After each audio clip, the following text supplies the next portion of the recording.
Tayo pa nung tinanggalin yan guys. Ayan. So, si Andre na una pa Ayan, sa akin. gusto mong buksan yan, Andre? Gusto Okay. mo yan. Ano yung mga yan nila?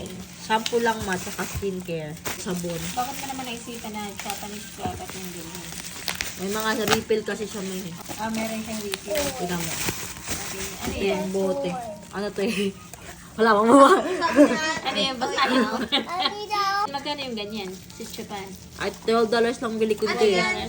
Ayun, nakakatuwa lang. Kasi May sa refill. Japan, meron daw mga refill. Hindi yan Toys Andre, moisturizer to. Moisturizer. Moisturizer. Ayan, may refill siya. Ayun, Dalawa yung sila. refill. Dalawa na binili ko. Dalawa yung refill. Ang kulit naman, nakakatuwa. Ay- Ano yung yellow na yun? Ito, aray ko Andre. Ito yung ano niya. Ito yung bote niya.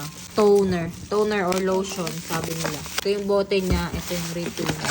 May refill. Okay, bumili ka namin ng refill. Yep, Ano yung dalawa. first time mo bumili? Or- First time kong bumili dito.